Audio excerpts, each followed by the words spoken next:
সুপ্রিয় দর্শক, স্বাগতম জানাচ্ছি সর্বশেষ আপডেট বাংলা সংবাদে। শুরুতেই সংবাদ শিরোনাম। শুরুতেই জানিয়ে দেব, আওয়ামী লীগ নেতাকর্মীরা ঢাকাসহ দেশের বিভিন্ন জেলা উপজেলায় সাংগঠনিক তৎপরতা বাড়াচ্ছেন। বেরিয়ে এলো চাঞ্চল্যকর তথ্য। বিস্তারিত থাকছে প্রতিবেদনে। এদিকে হামি মরছে শিশু, মাঠে কাঁদছে কৃষক, স্ত্রীর হাত ধরে ঘুরছেন তারেক। বিস্তারিত থাকছে প্রতিবেদনে। আরও জানিয়ে দেব, শামীম ওসমান সহ 12 জনের বিরুদ্ধে মানবতা বিরোধী মামলায় আজ আদেশ। বিস্তারিত থাকছে প্রতিবেদনে। এদিকে স্থানীয় সরকার নির্বাচন নিয়ে সময় জানালেন প্রধানমন্ত্রীর উপদেষ্টা। বিস্তারিত থাকছে প্রতিবেদনে। আরও জানিয়ে দেব, হাদি হত্যা মামলা অধিকতর তদন্ত প্রতিবেদন দাখিলের তারিখ ফের পেছাল। বিস্তারিত থাকছে প্রতিবেদনে। এদিকে শাপলা চত্বরের ঘটনায় বিচার না হওয়া পর্যন্ত সংগ্রাম চলবে, মামুনুল হক। বিস্তারিত থাকছে প্রতিবেদনে। আরও জানিয়ে দেব, ইন্ডিয়ান ইউনিয়ন মুসলিম লীগের হয়ে বাম দুর্গে ইতিহাস করলেন ফাতিমা। বিস্তারিত থাকছে প্রতিবেদনে। আরও জানিয়ে দেব, একাধিক দলীয় কার্যালয়ে হামলার অভিযোগ টিএমসির, অস্বীকার বিজেপির। বিস্তারিত থাকছে প্রতিবেদনে। আরও জানিয়ে দেব, আমিরাতের পরিবর্তে পাকিস্তানের বন্দর ব্যবহার করছে ইরান।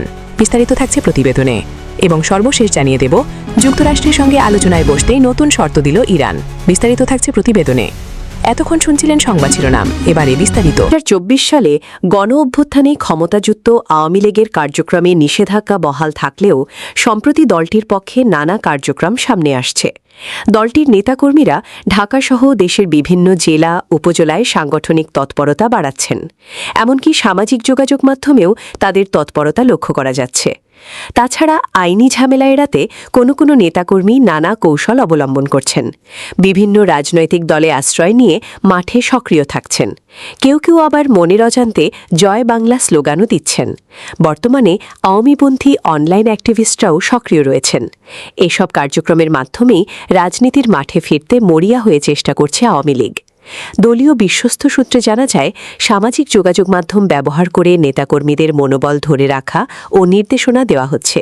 দলের শীর্ষ পর্যায়ের নেতাদের অনুপস্থিতিতে স্থানীয় পর্যায়ের নতুন নেতৃত্ব গড়ে তোলার চেষ্টা চলছে।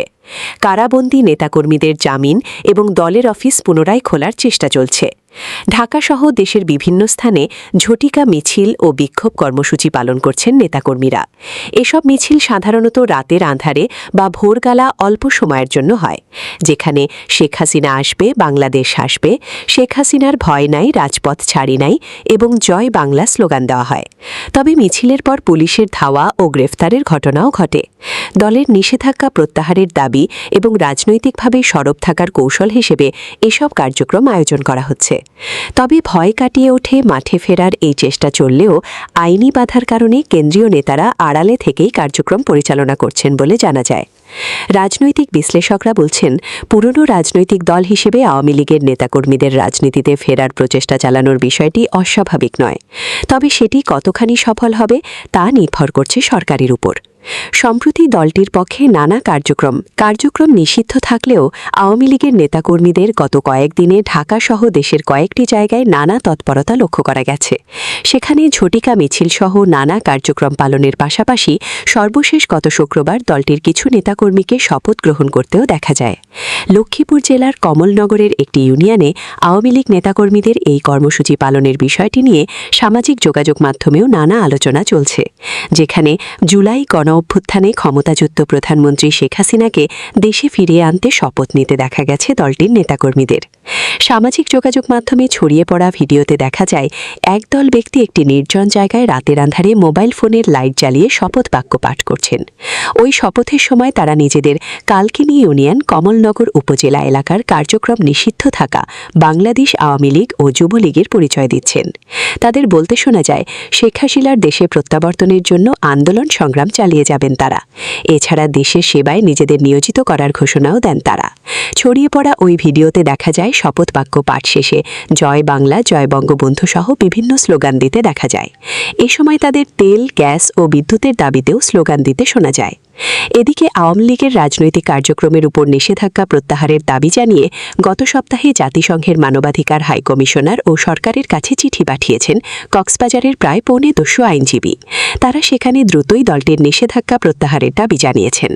কক্সবাজার জেলা আইনজীবী সমিতির সদস্য রিদওয়ান আলী বলেন, এই বিবৃতিতে আওয়ামী লীগের রাজনীতি কেন ফেরানো উচিত তা উল্লেখ করে প্রধানমন্ত্রীর কার্যালয়, স্বরাষ্ট্র মন্ত্রণালয়, আইন মন্ত্রণালয়, জাতীয় মানবাধিকার কমিশন ও জাতিসংঘে পাঠানো হয়েছে। আসলে সংগঠনের রাজনীতি করার যে অধিকার আছে সেই বিষয়গুলো উল্লেখ করা হয়েছে। নেতাকর্মীদের ঝটিকা মিছিল। ঢাকা বিশ্ববিদ্যালয় ঢাবির রাজু ভাস্কর্যের সামনে ঝটিকা মিছিল করেছে নিষিদ্ধ ঘোষিত সংগঠন ছাত্রলীগ। এ ঘটনায় বিশ্ববিদ্যালয়ের ছাত্রলীগ নেতাসহ দুজনকে আটক করেছে পুলিশ। গত শনিবার সকালে তারা এই ঝটিকা মিছিল বের করেন। আটক ব্যক্তিরা হলেন স্যার এএফ রহমান হল ছাত্রলীগের সাংগঠনিক সম্পাদক ফারহান তানভীর নাসিফ ও মাইক্রোবাস চালক রুবেল। প্রত্যক্ষদর্শীরা বলছেন, সকালে 10 থেকে 12 জন রাজু ভাস্কর্যের পাদদেশে জড়ো হয়ে মিছিল ও ব্যানার প্রদর্শন করেন। সংক্ষিপ্ত সময় কর্মসূচি শেষ করেই তারা দ্রুত একটি কালো মাইক্রোবাসে উঠে ঘটনাস্থল ত্যাগ করেন। এ সময় ঘটনাস্থলে থাকা আরেকটি মাইক্রোবাস থেকে দুজনকে আটক করেছে পুলিশ। পরে তাদের জিজ্ঞাসাবাদের জন্য থানায় নেওয়া হয়। ঢাকা মেট্রোপলিটন পুলিশের রমনা বিভাগের উপপুলিশ কমিশনার ডিসি মাসুদ আলম বলেন, রাজু ভাস্কর্য এলাকায় ছাত্রলীগের ঝটিকা মিছিল চলাকালে দুজনকে আটক করা হয়েছে। তাদের হেফাজতে নেওয়া হয়েছে। এদিকে গত বুধবার দিবাগত রাতে নেত্রকোনা সদর উপজেলার কাইলাটি সড়কে রাতের আধারে হারিকেন চালিয়ে ঝটিকা মিছিল করেছেন আওয়ামী লীগ ও সহযোগী সংগঠনের নেতাকর্মীরা। পরে মিছিলের ভিডিও সামাজিক যোগাযোগ মাধ্যমে ছড়িয়ে পড়ে। ভাইরাল ভিডিওতে দেখা যায় 20 থেকে 25 জন যুবক রাতের আধারে হারিকেন ও মোবাইল ফোনের আলো চালিয়ে মিছিল করছেন। মিছিল চলাকালে বিভিন্ন স্লোগান দিতে শোনা যায়। এছাড়া গত শুক্রবার বরিশালের গৌরনদীতে কার্যক্রম নিষিদ্ধ আওয়ামী লীগের নিষেধাজ্ঞা প্রত্যাহারের দাবিতে ঝটিকা মিছিল করেছেন একদল নেতাকর্মী। মিছিলের একটি ভিডিও ফেসবুকে ছড়িয়ে পড়লে ব্যাপক তোলবাড় শুরু হয়। এর আগে বৃহস্পতিবার ভোরে একই দাবিতে মহাসড়কের গৌরনদী বাসস্ট্যান্ডে অনুরূপ বিক্ষোভ মিছিল হয়। এদিকে নেত্রকোনার হাওড়াঞ্চল খালিয়াজড়িতে পানিতে ডুবে যাওয়া কৃষকের ধান কেটে ঘরে তুলে দিয়েছেন বাংলাদেশ ছাত্রলীগের নেতাকর্মীরা। গত শনিবার দুপুরে উপজেলার একটি হাওড়ে ধান কাটার ভিডিও সামাজিক যোগাযোগ মাধ্যমে ছড়িয়ে পড়লে বিষয়টি নিয়ে আলোচনা শুরু হয়। ভাইরাল ভিডিওতে দেখা যায় পানিতে ডুবে থাকা ধান খেতে 15 থেকে 20 জন যুবক কর্মী ধান কাটছেন। এ সময় তারা কৃষকের দুঃসময়ে পাশে থাকার কথা বলেন। ভিডিওতে একজনকে বলতে শোনা যায়, ডক্টর ইউনূসের অবৈধ নিষেধাজ্ঞা আমরা ছাত্রলীগ মানি না, মানব না। আওয়ামী লীগ কার্যক্রম চালিয়ে যাবে। 2025 সালের 11ই মে সন্ত্রাস বিরোধী আইন 2009 সংশোধন করে একটি অধ্যাদেশ জারি করেন অধ্যাপক মোহাম্মদ ইউনূসের অন্তর্বর্তীকালীন সরকার। দলটির নেতাকর্মীদের কেউ কেউ মনে করেছিলেন বিএনপি সরকার গঠন করলে আওয়ামী লীগ হয়তো কিছু কার্যক্রমের সুযোগ পাবে। কিন্তু নির্বাচনের পর দেখা যাচ্ছে তেমনটা ঘটেনি। বরং বিএনপি সরকারের সময় এসে আওয়ামী লীগের কার্যক্রম নিষিদ্ধ সংক্রান্ত সন্ত্রাস বিরোধী আইনের সংশোধনী বিলও সংসদে পাশ হয়ে গেছে। এরপর গত কয়েকদিনে রাজধানী ঢাকাসহ বিভিন্ন জায়গায় দলটির নেতাকর্মীদের মিছিল, মানববন্ধন সহ বিভিন্ন কার্যক্রম পালন করতেও দেখা গেছে। এই প্রসঙ্গে কার্যক্রম নিষিদ্ধ থাকা আওয়ামী লীগের যুগ্ম সাধারণ সম্পাদক AFM বাহাউদ্দিন নাসিম বিবিসি বাংলাকে বলেন, বর্তমান সরকার ও এর আগের অন্তর্বর্তী সরকার দলের কার্যক্রমে যে নিষেধাজ্ঞা জারি করেছে তা দেশের মানুষ প্রত্যাখ্যান করেছে। সরকারের সিদ্ধান্ত যাই থাকুক, আমরা আওয়ামী লীগ আমাদের কার্যক্রম চালিয়ে যাচ্ছি। এই কার্যক্রমের পাশাপাশি জাতিসংঘের মানবাধিকার হাই কমিশনার সহ আন্তর্জাতিক মহলেও তাদের নিষেধাজ্ঞা তুলে নেওয়ার দাবি জানিয়ে বিবৃতি ও চিঠি পাঠানো হয়েছে। এদিকে হামে মরছে শিশু, মাঠে কাঁদছে কৃষক, স্থির হাত ধরে ঘুরছেন তারেক। দেশ যখন প্রাকৃতিক দুর্যোগ আর মহামারীর দ্বিমুখী সংকটে জর্জরিত, তখন সামাজিক যোগাযোগ মাধ্যমে আলোচনার কেন্দ্রবিন্দুতে প্রধানমন্ত্রী ও বিএনপি চেয়ারম্যান তারেক রহমানের একটি ব্যক্তিগত মুহূর্ত। একদিকে অকাল বন্যায় ফসলের ক্ষতি দেখে কৃষকের মৃত্যু আর হামে শত শত শিশুর প্রাণহানি ঘটছে। অন্যদিকে সিলেটে স্ত্রীর হাত ধরে বৃষ্টিতে ভেজা তারেক রহমানের ছবি বিএনপির নেতাকর্মীদের মাঝে তৈরি করেছে এক অদ্ভুত উন্মাদনা। সিলেটে হজরত শাহজালাল রহমানের মাজার জিয়ারত শেষে বের হওয়ার সময় একটি ছবি আজ সোশ্যাল মিডিয়া দখল করে নিয়েছে। ছবিতে দেখা যাচ্ছে বৃষ্টি ভেজা দিনে কোনো প্রোটোকল ছাড়াই নিজে ছাতা ধরে স্ত্রী ডাক্তার জোবায়দা রহমানের হাত ধরে হাঁটছেন তারেক রহমান। ভাইরাল হওয়া এই রোমান্টিক ছবির বিপরীতে দেশের কৃষি খাতের চিত্রটি অত্যন্ত ভয়াবহ।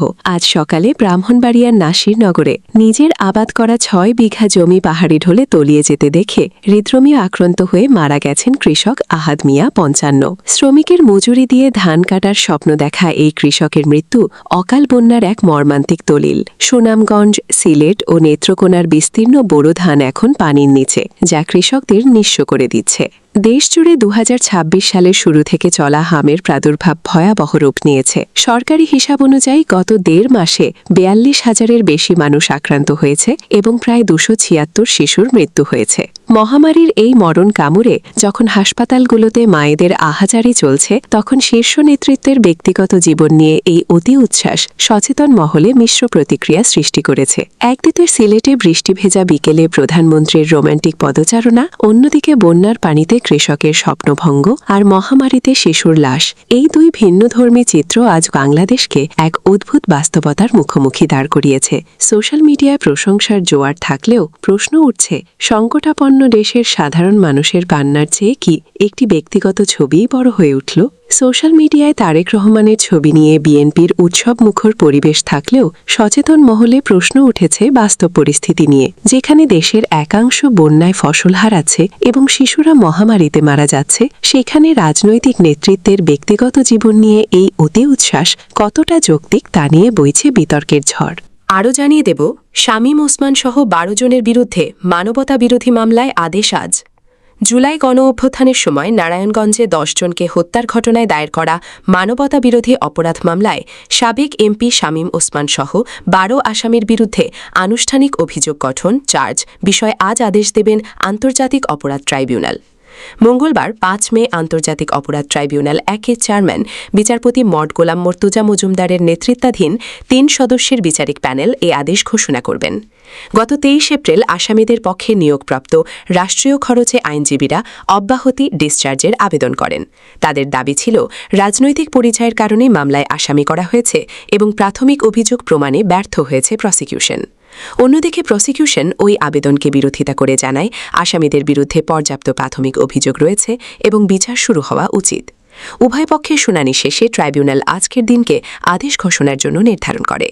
মামলায় শামীম ওসমান ছাড়াও তার ছেলে ইমতিনান ওসমান অয়ন, ভাতিজা আজমেরি ওসমান, অয়নের শ্যালক মিনহাজ উদ্দিন আহমেদ ভিকি, তানভীর আহমেদ টিটু, রাজু আহমেদ, সাবেক কাউন্সিলর আব্দুল করিম বাবু, কামরুল হাসান মুন্না, শাহ নেজামুদ্দিন আহমেদ, শাহাদাত হোসেন সাজনু, হাবিবুর রহমান রিয়াদ ও সোহানুর রহমান শুভ্র সহ মোট ১২ জন আসামি রয়েছেন। প্রসিকিউশনের অভিযোগ অনুযায়ী ২০২৪ সালের জুলাই ও অগাস্টে নারায়ণগঞ্জের বিভিন্ন এলাকায় আন্দোলন চলাকালে অন্তত ১০ জনকে হত্যা করা হয়, যার মধ্যে কিশোর, শিক্ষার্থী ও শ্রমজীবী মানুষও রয়েছেন। এর আগে চলতি বছরের ১৯ জানুয়ারি ট্রাইব্যুনাল মামলার আনুষ্ঠানিক অভিযোগ আমলে নেয়। আজকের আদেশের পরে নির্ধারণ হবে মামলাটি আনুষ্ঠানিক বিচার পর্যায়ে যাবে কিনা, অর্থাৎ চার্জ গঠন হয়ে বিচার শুরু হবে কিনা। এদিকে স্থানীয় সরকার নির্বাচন নিয়ে সময় জানালেন প্রধানমন্ত্রীর উপদেষ্টা।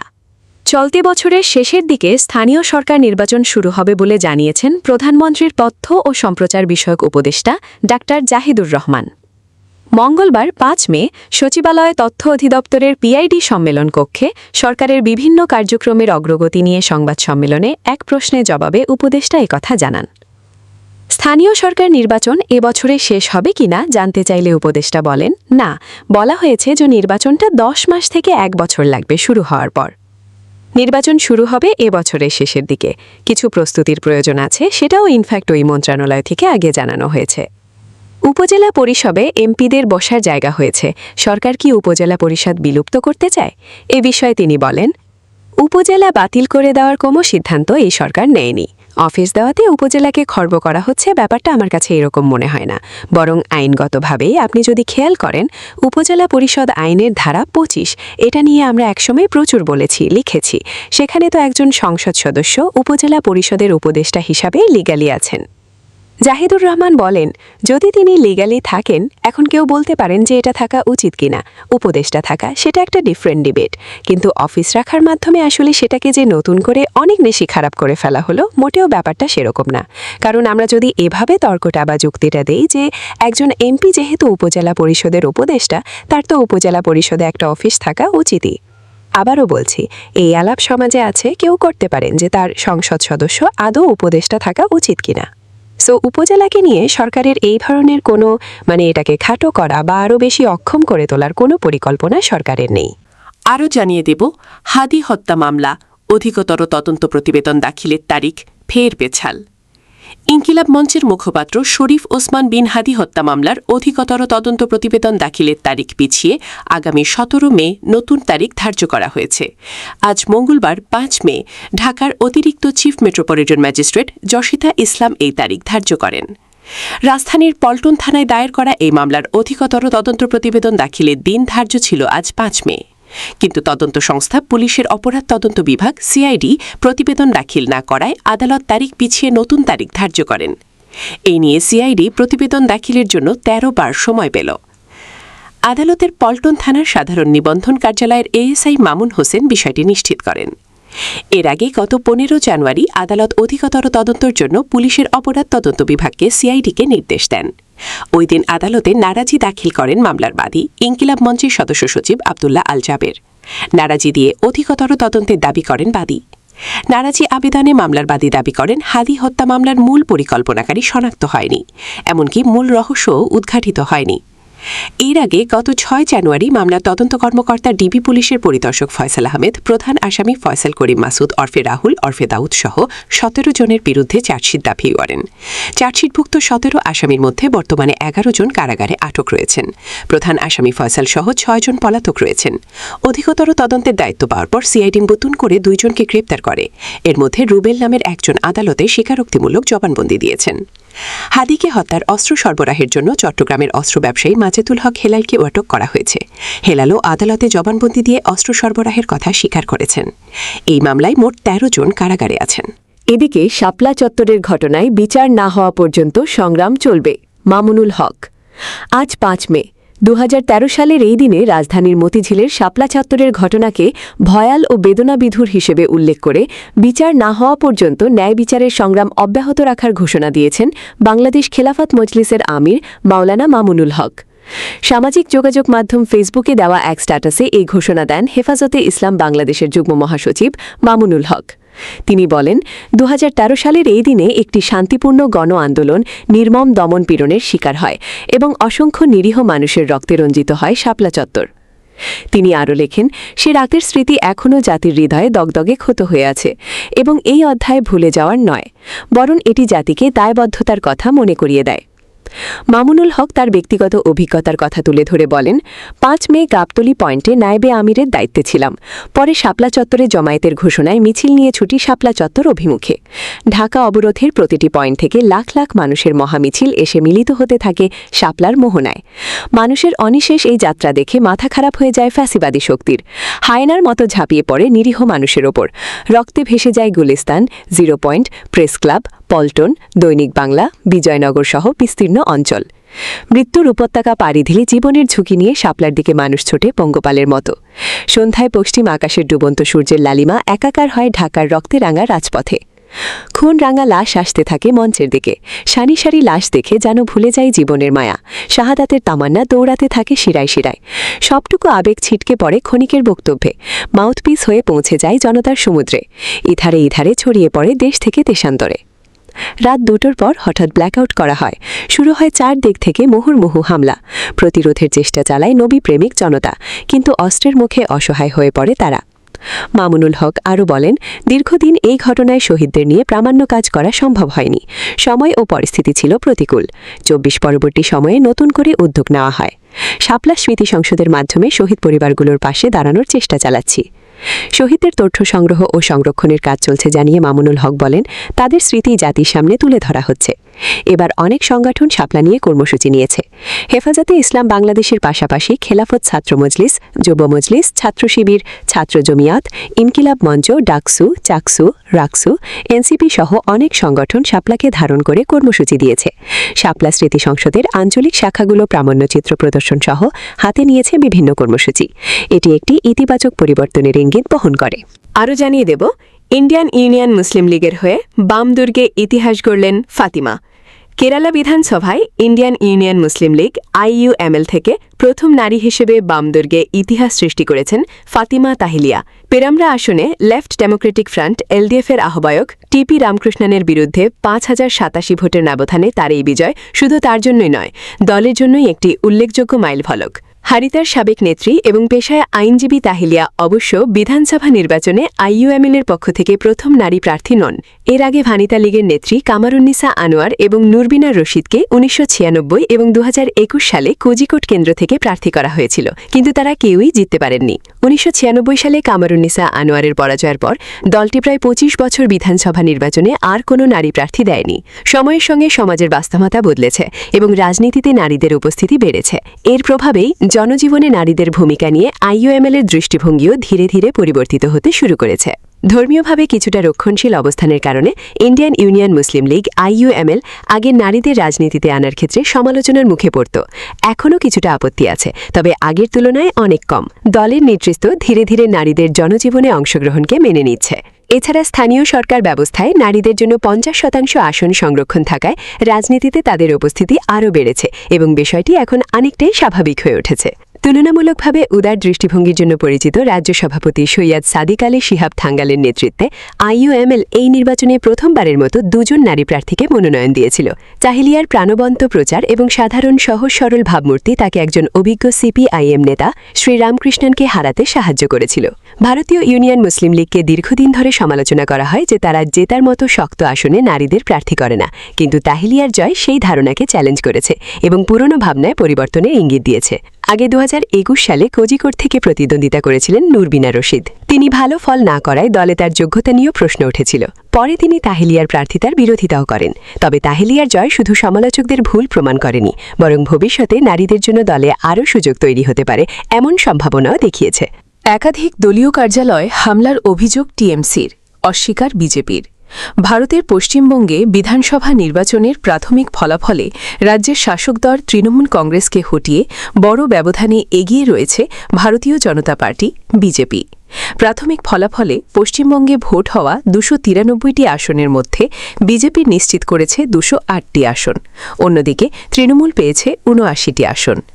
নির্বাচনের এ ফল ঘোষণার পর রাজ্যের বিভিন্ন জায়গায় সহিংসতার অভিযোগ উঠেছে। তৃণমূল কংগ্রেসের দাবি তাদের একাধিক দলীয় কার্যালয়ে ভাঙচুর ও হামলা হয়েছে, তবে এসব অভিযোগ অস্বীকার করেছে ভারতীয় জনতা পার্টি বিজেপি। তৃণমূল কংগ্রেসের নেতারা অভিযোগ করেন ফল প্রকাশের পরপরই বিভিন্ন জেলায় তাদের দলীয় কার্যালয় লক্ষ্য করে হামলা চালানো হয়। বেশ কয়েকটি জায়গায় ভাঙচুরের পাশাপাশি আগুন দেওয়ার ঘটনাও ঘটেছে বলে দাবি তাদের। এতে স্থানীয় পর্যায়ে আতঙ্ক তৈরি হয়েছে। দলের পক্ষ থেকে বলা হয়েছে অরিকস্থিত ভারিল বিধামে চালানো হচ্ছে, যাতে নির্বাচনের ফলকে ঘিরে এলাকায় প্রভাব বিস্তার করা যায়। অন্যদিকে বিজেপির পক্ষ থেকে এসব অভিযোগ ভিত্তিহীন বলে দাবি করা হয়েছে। দলটির নেতাদের ভাষ্য, তৃণমূলের অভ্যন্তরীণ কোন্দলের জেরেই এসব ঘটনা ঘটতে পারে। তাদের দাবি বিজেপির সঙ্গে এসব ঘটনার কোনো সম্পর্ক নেই। ফল ঘোষণার দিন রাজ্যের বিভিন্ন গণনা কেন্দ্রেও উত্তেজনার খবর পাওয়া যাচ্ছে। কয়েকটি স্থানে দুই পক্ষের মধ্যে বাকবিতণ্ডা ও সংঘর্ষের ঘটনাও ঘটে।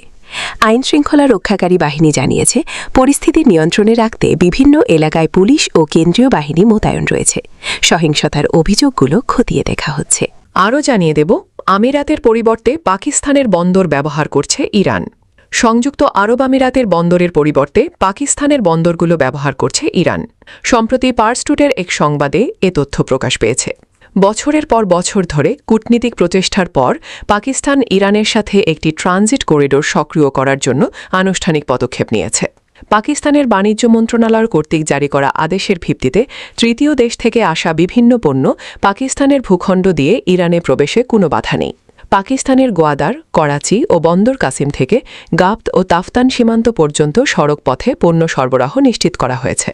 সাম্প্রতিক বছরগুলোতে ইরান তার আমদানি ও ট্রানজিটের একটি উল্লেখযোগ্য অংশ সংযুক্ত আরব আমিরাতের বন্দরগুলোর, বিশেষ করে জেবেল আলীর মাধ্যমে সম্পন্ন করে এসেছে। এই পথটি এখন নৌ অবরোধের তীব্রতা বৃদ্ধি এবং এই অঞ্চলের রাজনৈতিক পরিস্থিতির কারণে অস্থিতিশীল হয়ে পড়েছে। তারই প্রেক্ষাপটে পাকিস্তানি পথটি খোলার ফলে কেবল পথের বৈচিত্র্যই বাড়বে না, বরং ইরানের সরবরাহ শৃঙ্খলের নিরাপত্তাও জোরদার হবে। এদিকে যুক্তরাষ্ট্রের সঙ্গে আলোচনায় বসতে নতুন শর্ত দিল ইরান। যুদ্ধের অবসান ঘটাতে আলোচনায় বসতে প্রস্তুত ইরান, তবে শর্ত হল ওয়াশিংটনকে তেহরান সংক্রান্ত তাদের দাবিগুলো কিছুটা শিথিল করতে হবে। সোমবার বিষয়টি স্পষ্ট জানিয়েছেন ইরানের পররাষ্ট্র মন্ত্রণালয়ের মুখপাত্র ইসমাইল বাকেই। টেলিভিশনে দেয়া এক ব্রিফিংয়ে তিনি বলেন, এই মুহূর্তে আমাদের প্রধান লক্ষ্য যুদ্ধের সমাপ্তি। অন্য পক্ষকে যুক্তিসঙ্গত অবস্থান নিতে হবে এবং ইরানকে ঘিরে অতিরিক্ত দাবিগুলো পরিত্যাগ করতে হবে। গত ৮ এপ্রিল যুদ্ধবিরতি কার্যকর হওয়ার পর থেকে কূটনীতির প্রচেষ্টা প্রায় স্থবির হয়ে আছে। এখন পর্যন্ত সরাসরি মাত্র এক দফা আলোচনা হয়েছে। এই উত্তেজনার কেন্দ্রে রয়েছে হরমুজ প্রণালী। গত ২৮ ফেব্রুয়ারি যুক্তরাষ্ট্র ও ইসরায়েলের হামলার পর ইরান এই গুরুত্বপূর্ণ জলপথের উপর কঠোর নিয়ন্ত্রণ বজায় রেখেছে, যার ফলে বৈশ্বিক তেল, গ্যাস ও সার সরবরাহে বিঘ্ন ঘটেছে। একই সময়ে ওয়াশিংটন ইরানের বন্দরগুলোতে অবরোধ আরোপ করেছে। পরিস্থিতি আরও উত্তপ্ত হয়ে ওঠে যখন রবিবার মার্কিন প্রেসিডেন্ট ডোনাল্ড ট্রাম্প ঘোষণা দেন যুক্তরাষ্ট্রের বাহিনী প্রণালী দিয়ে চলাচলকারী জাহাজগুলোকে এসকর্ট করা শুরু করবে। এর জবাবে ইরানের সামরিক বাহিনী সম্ভাব্য পাল্টা পদক্ষেপে সতর্কতা দিয়েছে। বাকেই বলেন, এতদিনে আমেরিকার বোঝা উচিত যে হুমকি ও শক্তির ভাষা ব্যবহার করে তারা ইরানি জাতির সঙ্গে আচরণ করতে পারে না। তিনি বলেন, ইরান নিজেকে হরমুজ প্রণালী ও এই গুরুত্বপূর্ণ জলপথের রক্ষক হিসেবে বিবেচনা করে। তিনি আরও বলেন, সংঘাত শুরুর আগে এই পথটি আন্তর্জাতিক বাণিজ্যের জন্য নিরাপদ ছিল। ইসরায়েলকে ইঙ্গিত করে তিনি বলেন, এই জলপথে অস্থিরতা সৃষ্টি এবং বিশ্বজুড়ে যে সমস্যা সৃষ্টি হয়েছে তার জন্য যুক্তরাষ্ট্র ও জায়োনিস্ট শাসনকে আন্তর্জাতিক সম্প্রদায়ের জবাবদিহির আওতায় আনতে হবে। ট্রাম্পের এসকর্ট পরিকল্পনা ঘোষণার আগেই বাকি রাষ্ট্রীয় টেলিভিশনে জানান, যুদ্ধের অবসানকে কেন্দ্র করে তেহরান ১৪ দফার একটি প্রস্তাব দিয়েছে এবং পাকিস্তানের মধ্যস্থতায় যুক্তরাষ্ট্র এর জবাব দিয়েছে।